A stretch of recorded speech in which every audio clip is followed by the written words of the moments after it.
कि हमारे श्रीनाथ जी का और महाप्रभु जगन्नाथ जी का अंतरंग मेल है तो एक ही, लेकिन माधवेंद्रपुरी दास जी श्री गोवर्धन में विराजते थे और कहते हैं तब की चर्चा है जब श्रीनाथ जी प्रकट नहीं हुए थे। सद्दू पानी की गैया जाकर के चारों थनों से दुग्ध प्रवाह करती थी जिस स्थान पर, वहां से श्रीनाथ जी प्रकट हुए, कथा हमने अनेक बार सुनाई है। लेकिन उससे पूर्व श्री गिरिराज जी की तलहटी में माधवेंद्रपुरी बाबा भजन करते थे। बहुत ध्यान से सुनिए सब लोग, इधर देखो। तब उन माधवेंद्रपुरी दास जी को एक छोटे से गोपाल जी, एक छोटे से ब्रजवासी बालक को रूप धारण करके आते और आकर के उनके सामने बैठ के दर्शन लाभ लेते। तब माधवेंद्रपुरी दास जी उनको बता दिया ठाकुर जी ने कि मैं ही परमात्मा हूं, मैं भगवान हूं, यहां लाला बन करके आनंद कर रहा हूं। तब एक दिन माधवेंद्रपुरी दास जी ने पूछा कि आपके श्याम वर्ण अंग पर हमें कभी कभी ऐसा अनुभव होता है कि अत्यंत प्रश्वेत, बहुत पसीना आपको आता है, और कोई कोई आपके अंग में जैसे छोटे छोटे कुछ ऐसे चिन्ह दिखाई देते हैं, ऐसा लगता है कि आप श्रमित हो गए हो। तो श्रीनाथ जी बोले, मैं यहां गिरिराज पर्वत में विराजूं भीतर, दोपहरिया में बहुत जोर से धूप पड़े और वह धूप के कारण मुझको बहुत जोर से गर्मी लगे, मेरे सर्वांगीण अंग में बड़ी उष्णता है जाए, कहीं कहीं छाले पड़ जाएं, मैं जोर से जल जाऊं। वैसे तो मुझको दूध को अभिषेक किया जाए, मुझको दूध पिवायो जाए, मुझको 56 भोग परवाए जाए, पंचामृत अभिषेक ते मेरो आनंद कियो जाए, पर वासे नैकात देर के काजे तो सुख मिले, लेकिन फिरते ये पीड़ा हेन लग जाए। माधवेंद्रपुरी दास जी बोले, तो भगवान आज्ञा करो, आपकी ये पीड़ा हमेशा के लिए दूर कैसे होगी? बोले कि बढ़िया वारो कपूर और चंदन में घिस करके केसर मिश्रित करके जब चंदन तैयार करके मेरे श्री अंग पे लगाए हो जाएगो तब मुझको सुख मिलेगो। तो माधवेंद्रपुरी दास जी बोले, तो मैं चंदन तैयार कर देता हूं। बोले कि ना, ऐसा वैसा चंदन नहीं, अब लगाओ तो फिर बढ़िया वारो लगाओ। तो बोले बढ़िया वारो चंदन कहां मिलेगा वो बताओ। बोले सबसे बढ़िया कपूर मिले चक्र तीर्थ में, जगन्नाथपुरी, और सबसे बढ़िया मलय चंदन, मलयागिरी चंदन भी कहां मिले? बोले जगन्नाथपुरी में। और बोले वहां मेरो एक स्वरूप है, वह स्वरूप को रोज चंदन लागी हुए, रोज चंदन लगाए हो जाए। आप तो वहीं जाओ और वहां से चंदन लेकर के आओ और आकर के मेरे श्री अंग पे लगाओ, तब मुझको सुख मिलेगा।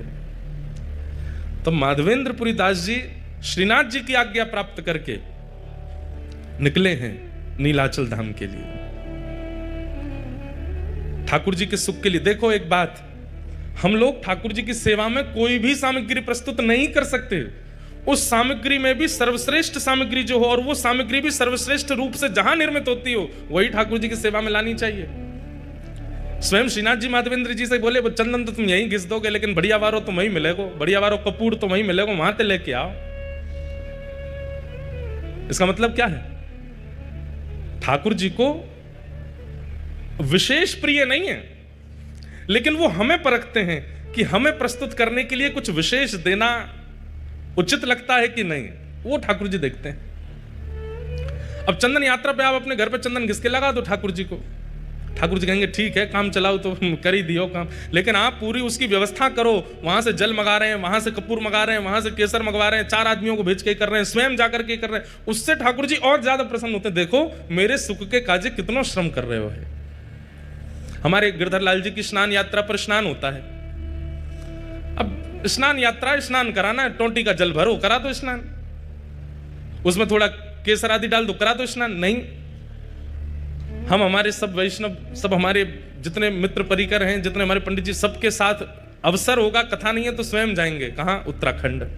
उत्तराखंड में श्री यमुना जी सबसे पहले पृथ्वी पर जहां आती है उस स्थान का नाम है कटा पत्थर। कटा पत्थर में जाएंगे उत्तराखंड में, वहां से स्नान करके विधि पूर्वक प्रत्येक कलश का पूजन करेंगे, कलश का पूजन करके फिर वहां से शुद्ध यमुना जी का जल, क्रिस्टल वाटर, बिल्कुल दिख जाए नीचे तक महाराज, वहां से यमुना जी लाएंगे और फिर उन यमुना जी को वृंदावन ला करके फिर वृंदावन में जो यमुना जी हैं उनको बढ़िया क्योंकि वृंदावन में यमुना जी तो पूरी सब अपवित्र कर दी लोगों ने, तो 2-4 कपड़े की परत लगा के उन यमुना जी को भरेंगे, फिर वो यमुना जल कटा पत्थर वाले जल में थोड़ा थोड़ा मिला देंगे, तो फिर भाव हो जाएगा यमुना तट का, वृंदावन तट का यमुना जल। फिर उससे ठाकुर जी को स्नान कराते हैं, रात भर मटकों में भर के रखते हैं, ठंडा बिल्कुल शीतल जल हो जाता है। फिर उन जलों में किसी में पुष्प, किसी में सुगंधी, किसी में अष्टगंधा, किसी में कुछ, सब मिला करके फिर ठाकुर जी को स्नान कराते हैं। अब स्नान ही तो कराना है, करा दो ऐसे ही नहीं। मैंने एक बात कथा में कही है कि भक्ति में ठाकुर जी प्रस्तुतिकरण देखते हैं कि आपकी प्रस्तुति कैसी है। उठाए कर दिया, उठाए भोग लगा दिया, थाली में लाए सामने धर दिया कर। ठाकुर जी भी ऐसे फिर पाते नहीं है, बोले कि बेमन तू करे, मैं काहे को पावे आऊं। लेकिन जब ठाकुर जी देखते हैं कि बड़े प्रयास करता है, बड़ा श्रम करता है, बड़ा परिश्रम करता है, मनोबुद्धि लगन से लगता है, ठाकुर जी आते हैं स्वीकार करने। इसलिए कभी भी उत्सव कीजिए, उस उत्सव को काम चलाओ मत कीजिए, या तो करिए मत, और करो तो फिर उसमें इतना लगन से करो, इतनी विशेषता प्रकट कर दो। आप कहेंगे महाराज जी आपने जितने क्रम बताए वो तो धनवानों के हैं, धनवान ही कर सकते हैं ये सब, और जिन पर धन नहीं हो वो क्या करें। भाई कर्मा भाई कोई धनवान तो नहीं है, हमारे सद्दू पाणे कोई धनवान तो नहीं है, धन्ना जाट धनवान तो नहीं है, पर वो धनवान ना होते हुए भी ऐसी क्रिया प्रस्तुत करते हैं कि वह क्रिया में धनवान से भी ज्यादा लगन का दर्शन होता है। वो ठाकुर जी आते हैं स्वीकार करने।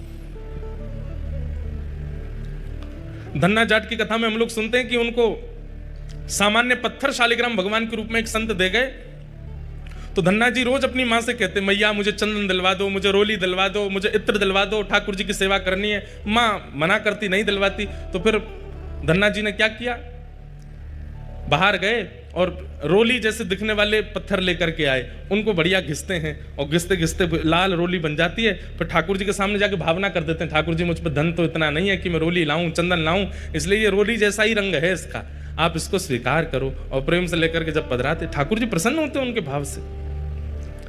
भावना में तो व्यस्त है ना, भले ही धन का व्यय ना करता हो। तो माधवेंद्रपुरी दास जी को श्रीनाथ जी ने आज्ञा की कि आप जगन्नाथपुरी जाओ, वहां से कपूर चंदन लेकर के आओ, वो घिस करके लगाओगे तब मुझे सुख मिलेगा। माधवेंद्रपुरी दास जी निकल पड़े, चलते चलते बालासुर पहुंचे, वहीं पर खीर चोरा गोपीनाथ, इनका पहले नाम केवल गोपीनाथ ही था। खीर चोरा तो माधवेंद्रपुरी दास जी के आने के बाद पड़ गया, पहले इनका नाम केवल, और खीर भी नहीं, उनको बोलते क्षीर चोरा। दूध को क्षीर कहा जाता है, इसलिए भगवान किस में विराजते हैं, क्षीर सागर। तो खीर चोरा तो हम उत्तर भारतीय कहने लग गए हैं, लेकिन वास्तव में वहां पर अधोटे दूध का भोग लगता है ठाकुर जी को, और उसमें थोड़ी बहुत कुछ सामग्री मिलाई जाती है, इसलिए वो क्षीर चोरा गोपीनाथ। पहले उनका नाम केवल गोपीनाथ ही था, वो क्षीर चोरा। तो और ये गोपीनाथ जी बालासुर में जो विराजमान, जिसको अवसर मिले, समय मिले, 3-4 घंटे का रास्ता होगा शायद यहां से, हुआ ना वहां दर्शन करे आना। हमने आज तक दर्शन नहीं किए, पर हमने क्षीर चोरा गोपीनाथ जी कथा खूब सुनाई है, चित्र में दर्शन किए हैं, वहां का प्रसाद भी पाया है, पर दर्शन का अवसर अभी तक नहीं मिला। ये गोपीनाथ जी, क्षीर चोरा गोपीनाथ, ये गोपीनाथ जी सामान्य नहीं है।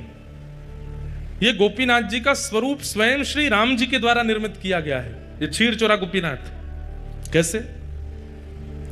जब प्रभु श्री राम वनवास कर रहे थे, तो कभी कभी लक्ष्मण जी को ज्ञान उपदेश करते थे, सीता जी से बैठ करके कुछ मधुर चर्चाएं करते थे।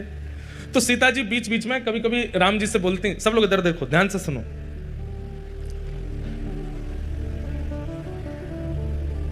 राम जी से कहती, हमने सुना है कि आप द्वापर में कृष्ण रूप धारण करोगे। तो राम जी कहते हैं, हाँ कृष्ण रूप तो धारण करेंगे, और हमने ये भी सुना है कि आपके समस्त अवतारों में अत्याधिक सुंदर अवतार आपका जो होगा वो कृष्णावतार होगा, जिसके रूप को देख करके असंख्य गोपियां, असंख्य ब्रजवासी गण जहां से भी आप गुजरेंगे सब आप पर न्योछावर हो जाएंगे, ऐसा आपका रूप होगा, मैंने सुना है। तो राम जी बोले, अब ये तो प्रभु जाने, राम जी भी कोई कम सुंदर थोड़े ही हैं।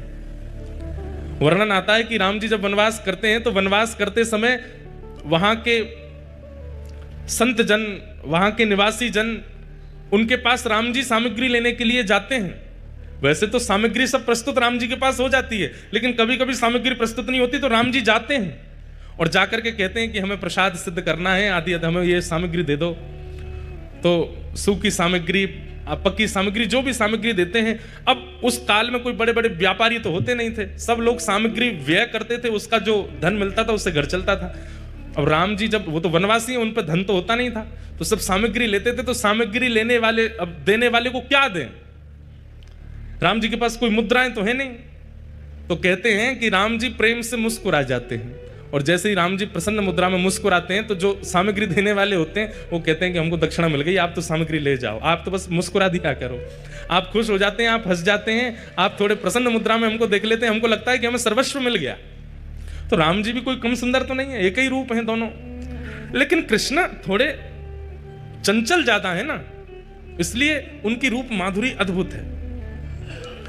तो सीता जी बोली द्वापर में आप कृष्णावतार धारण करेंगे और हमने सुना है कि वो कृष्ण स्वरूप बड़ा सुंदर होगा।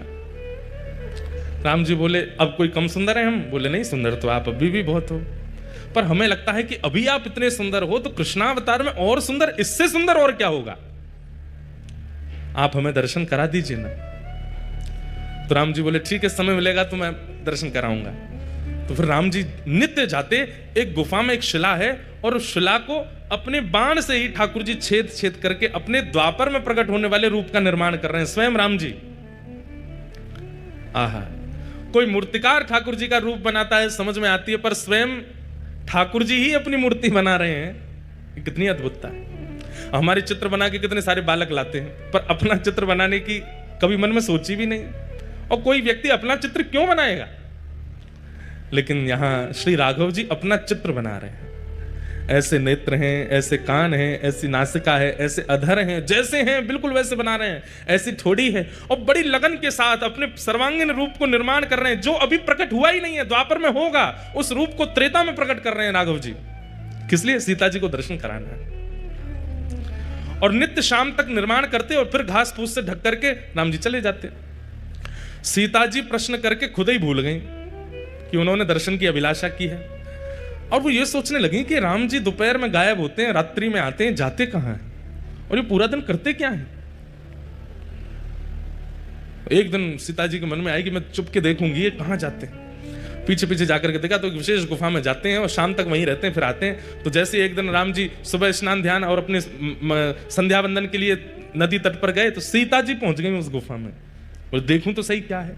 भीतर जाके देखा तो कुछ नहीं दिखा, एक तरफ घास फूस रखी थी। सीता जी सब जगह खोज खोज के देखी तो घास जैसे ही हटाई, आहा, श्री गोपीनाथ जी ऐसे विराज रहे थे, त्रिभंग लली श्याम सुंदर। राम जी तो सदैव ऐसे रहते हैं, सीधे खड़े रहते हैं, एक हाथ में धनुष, एक हाथ में बाण, और एक हाथ में धनुष, दूसरे हाथ से आशीष, यही मुद्रा रहती है राम जी की। लेकिन आज वही राघव जी जिनको सदा ऐसे देखा है, आज वही राम जी मानो ऐसे दोनों भुजा करके और वंशी धारण करके, और बिल्कुल कमर भी टेढ़ी है, मुख भी टेढ़ा है, पाम भी ऐसे, रूप देख करके सीता जी तो मोहित हो गए। बार बार मन में इच्छा होने लगी कि आलिंगन कर लूं मैं इनका, इतने सुंदर। मन में ऐसी भावना आने लगी कि ये यहां पर घास फूस में ढके बैठे हैं, इन्होंने पता नहीं भोजन भी किया होगा कि नहीं, इन्होंने जल भी पान किया होगा कि नहीं। सीता जी तुरंत दौड़ करके गई, पत्तों के दोना बनाए और उन दोनों में कुछ फल अमनिया करके, एक पात्र में जल लेकर के, कुछ पुष्पों के हार बना करके और सुंदर सब सामग्री लेकर के आई। आकर के श्री गोपीनाथ जी को तिलक किया, सुंदर पत्रावली का श्रृंगार कर दिया, गले में माला पहना दी, सर्वांगीण अंग में चंदन अर्पित करने के बाद में भोग पधरा दिया, और भोग पधराने के बाद में आरती कर दी। इतने में समय हो गया राम जी के आने का। राम जी जैसे ही आए, आकर के देखा कि यहां तो सीता जी नाच रही हैं मगन होकर के गोपीनाथ जी के आगे। राम जी बोले देवी ये आपने क्या कर दिया? अरे ये देखो कितने सुंदर हैं, हमें तो आपने सारे तीर्थों में सब स्थान देवताओं के दर्शन कराए, इन देवता का दर्शन क्यों नहीं कराया हमको? ये बेचारे घास फूस में ढके रखे थे, हमने इनका भोग लगा दिया, माला पहना दी, चंदन पधरा दिया। राम जी बोले देवी ये कोई स्थान देवता नहीं थे, तो आपने हमसे जिज्ञासा की थी कि द्वापर के रूप का दर्शन कराओ, तो मैं अपने हाथ से ही अपना रूप बना रहा था, ये मेरे द्वापर का स्वरूप है। सीता जी बोली ये आपके द्वापर का स्वरूप है? बोले जी यही श्री कृष्ण है। सीता जी तो भाव विह्वल हो गए, बोले कि आप वचन दीजिए। बोले क्या?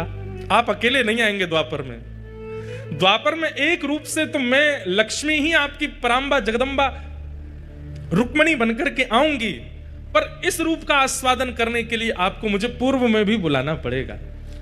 उसमें मैं केवल आपको देखूंगी, आपका प्रेम स्वीकार करूंगी, आपको देख करके नृत्य करूंगी, आपको देखकर बस मेरी एक ही क्रिया होगी, ना भोजन करना, ना जलपान करना, ना शयन करना, केवल आपको देखना। तब राम जी बोले ठीक है, आप ही साक्षात किशोरी जी के रूप में प्रकट हो जाना, श्री राधा रानी बन करके आ जाना और मेरे रूप लावण्य का खूब सुख लेना।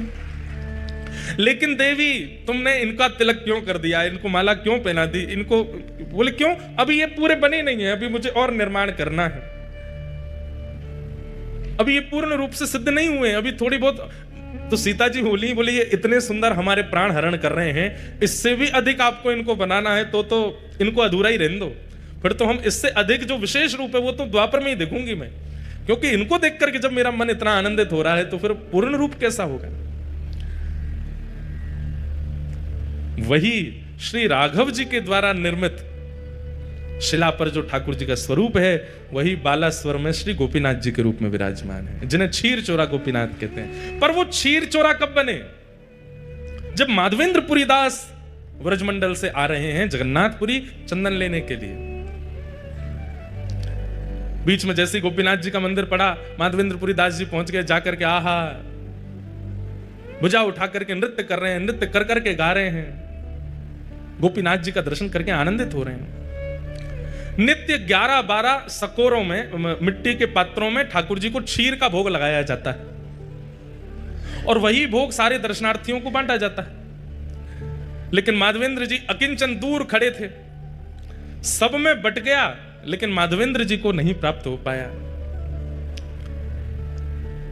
आप 3-4 दिन से भूखे प्यासे और थे और आपका एक स्वभाव और था। माधवेंद्र संतों के भी अपने अपने स्वभाव होते हैं, जैसे कई संतों का नियम होता है, हमारे वृंदावन में आज भी हैं, जो भिक्षा याटन करते हैं, जो मधुकरी मांगने के लिए जाते हैं, उनका समय है, वो इतनी देर ही आपके द्वार पर रहेंगे, ना तो आपको बुलाएंगे ना डोरबेल बजाएंगे, बस आपके द्वार पर खड़े होकर मंजीरा लेकर के कीर्तन करेंगे। आपने सुन लिया तो दौड़ के जाओ और जो भी मधुकरी है ला करके उनको दे दो। यूं नहीं कि बैल पे बैल बजाए जा रहे हैं, गेट खटखटा रहे हैं, अरे जल्दी लाओ भिक्षा लेकर के आओ हमको दे दो। ब्रज में ऐसे संत नहीं रहते, ब्रज में क्या है, मंजीरा लेकर के जाएंगे, आपके द्वार पर खड़े होकर के हरे कृष्ण हरे राम या राधे कृष्ण राधे श्याम, जो कीर्तन प्रिय लगेगा वो कीर्तन करेंगे। उसका भी उनका समय बंधा हुआ है, 3 मिनट 4 मिनट 5 मिनट, उतनी देर ही कीर्तन करेंगे। उतनी देर में आपने कुछ दे दिया तो ठीक, नहीं तो भूखे ही चले जाएंगे और जाकर के भूखे ही सो जाएंगे, मांगेंगे नहीं। इसलिए ब्रज की कई माताएं हमारे घर पे भी संत जन पधारते हैं, बगल में ही भागवत निवास करके स्थान है, वहां के महापुरुष पधारते हैं, तो वे भी आकर के द्वार पर खड़े हो जाएंगे। आपको पता चल जाए तो भिक्षा दे दो, नहीं तो चले जाएंगे। और उनका टाइम फिक्स है 6:15, तो मतलब 6:15 बजे ही आएंगे। हमारी माता जी अगर स्वयं रहती हैं तो स्वयं पहले ही बना करके दे आती हैं, और नहीं रहती हैं तो जो घर पर रहेगा उसको सारे काम बाद में बताएंगी, ये कमरा देख लेना, वो ये सब बाद में, सबसे पहले बताएंगे शाम को 6:15 बजे वो भागवत निवास के महाराज जी आएंगे, उनके लिए इतनी रोटी दाल चावल सब तैयार करके मधुकरी उनको दे देना। और कई बार हमने देखा कि जब घर लौट के जाते हैं, पूज्य पिताजी भी अनुभव करते हैं, तो माता जी सबसे पहले पूछेंगी बाबा आए शाम को मधुकरी दई, और वो सामने जो घर पे रुके वो अगर के अरे मैया कल तो हम लेट हो गए बाबा चले गए, तो माँ इतनी उदास हो जाती है कि बेचारे बाबा कल मधुकरी नहीं पाए होंगे। ऐसे मधुकरी पाकर के हमारे व्रज में संत रहते हैं। श्री माधवेंद्रपुरी दास जी, उनका नियम है कि वो अयाचक हैं, भूख लगेगी प्यास लगेगी लेकिन मांगेंगे नहीं, कोई स्वयं दे जाए तो छोड़ेंगे नहीं तो पालेंगे। और वही माधवेंद्रपुरी दास जी भूखे तो थे लेकिन गोपीनाथ जी का दर्शन करके नृत्य कर रहे थे, पुजारी जी सबको बांट रहे थे, लेकिन माधवेंद्रपुरी दास जी पीछे खड़े तब तक पहुंचे तो सारा भोग बट गया, उनको नहीं मिला। प्रणाम करके दंडवत करके नृत्य करते हुए दूर बाहर जाकर के एक वृक्ष के नीचे माधवेंद्रपुरी दास जी बैठ गए। बंधुओं, हम लोगों से अपराध गलती हो जाती है, पर ठाकुर जी सब याद रखते हैं। अर्धरात्रि में ही श्री गोपीनाथ जी ने दर्शन दिए, किसको? पुजारी जी को। और पुजारी जी के स्वप्न में जाकर के बोले सुनो, बोले हाँ, आज इतने सारे रसिक जन दर्शन करने के लिए आए, सबको तुमने हमारी क्षीर प्रसादी बांट दी, पर पीछे एक ब्रजमंडल के माधवेंद्रपुरी दास जी खड़े थे, उनको तुमने कुछ नहीं दिया। तो पुजारी जी बोले जय जय, अपराध हो गया, हमसे गलती हो गई, हमको याद नहीं रहा, अब तो कल क्षीर बनेगी, रात्रि में भोग लगेगा तब दे दूंगा। अरे बावड़े, वो 5 दिन के भूखे हैं और कल और उनको भूखा रखोगे और रात्रि में जाके क्षीर को भोग दोगे, इतनी प्रतीक्षा वो कैसे करेंगे? तो प्रभु आप ही बताओ क्या करें फिर? दोपहर में राजभोग का प्रसाद दे देंगे, मंगला भोग का बोले वो सब नहीं, जो हमारे क्षीर भोग प्रसाद में सुख है वो राजभोग और मंगला में नहीं है, वही देना था उनको। पुजारी जी कान पकड़ने लगे, बोले आज तो अपराध हो गया, क्षमा करो। ठाकुर जी बोले नहीं, अभी उठो, स्नान करो, मंदिर खोलो और भीतर जाओ, वहां से क्षीर भोग लाओ। बोले क्षीर भोग तो सब बट गयो, कुछ बचा ही नहीं है, कहां से लाऊं? बोले मंदिर में आके देखो तो सही, एक पात्र रखा है। स्नान ध्यान करके मंदिर में जा करके देखा तो महाराज वहां पर कोई पात्र दिखा नहीं। पुनः नेत्र बंद करके ठाकुर जी से कहे कहां है पात्र, आज्ञा तो करो। बोले हमको पता था कि तुम सब में बांट दोगे, माधवेंद्र जी को छोड़ दोगे, इसलिए हमने पहले ही एक सकोरा उठा के अपनी जेब में रख लिया है, हमारी जेब टटोलो। जैसे ही पुजारी जी ने ठाकुर जी की जेब देखी तो एक जेब में सकोरा धरा था खीर का। निकालते ही पुजारी जी के नेत्र सचल हो गए। बोले आप गोपीनाथ नहीं हो, आप चित चोरा गोपीनाथ नहीं हो, आप माखन चोरा गोपीनाथ नहीं हो, आप तो क्षीर चोरा गोपीनाथ हो।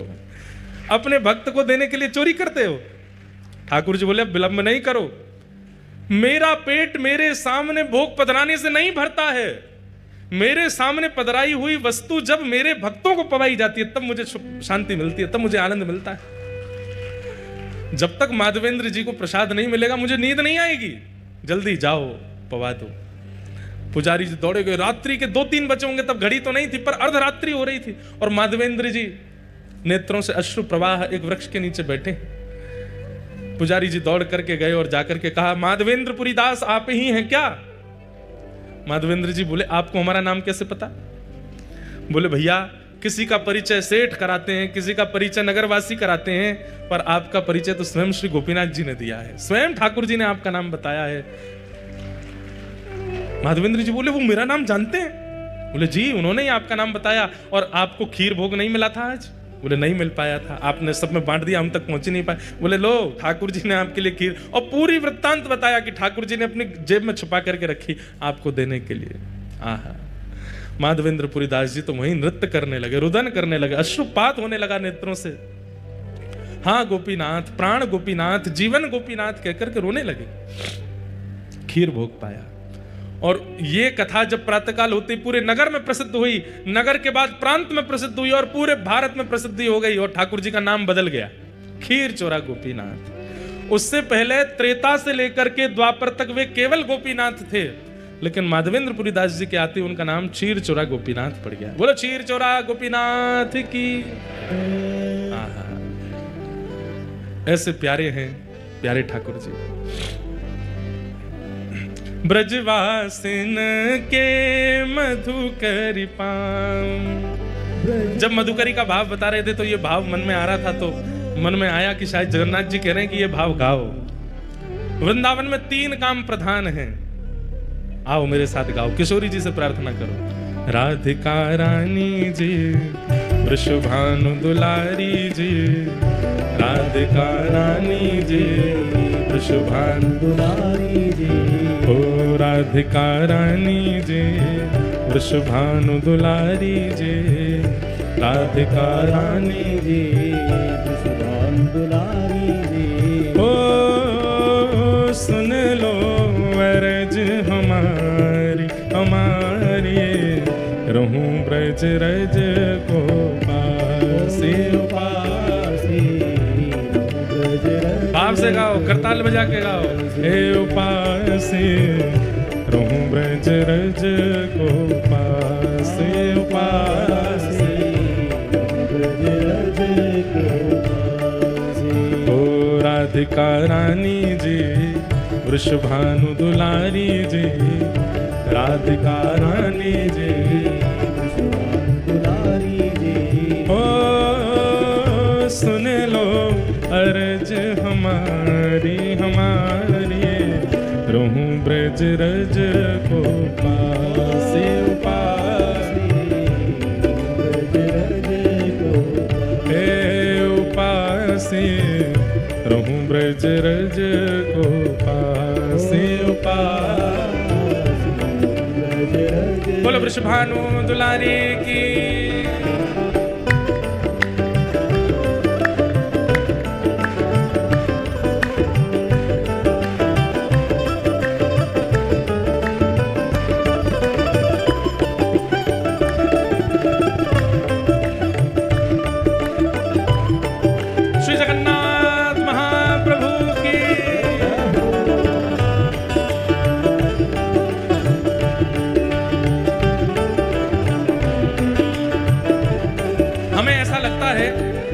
माधवेंद्रपुरी दास जी पर गोपीनाथ जी ने इतनी कृपा इसलिए की क्योंकि ये 3 क्रम जो इस पद में गाए गए हैं, ये तीनों क्रमों का पालन माधवेंद्रपुरी दास जी ने अनेक वर्षों तक किया।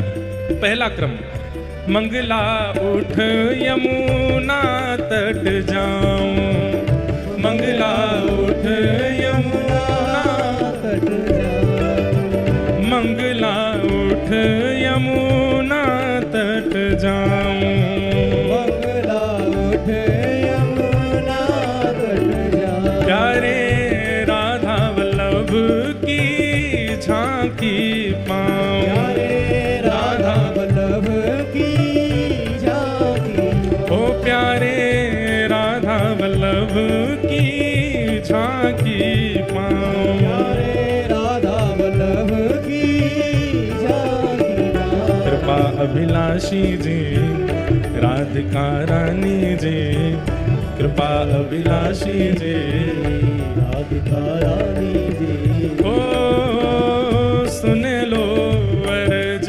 हमारी हमारी, रहूं ब्रज रज को पासे उपासे, ब्रज रज को उपासे, रहूं ब्रज रज को पासे उपासे, ब्रज रज को, ओ राधिका रानी जी वृषभानु दुलारी जी, राधिका रानी जी दुलारी जी, ओ कीरत सुत प्यारी जी बरसाने वाली जी, कीरत सुत प्यारी जी बरसाने वारी जी, ओ सुन लो अर्ज हमारी हमारी, रहूं ब्रज रज को पासे, ब्रज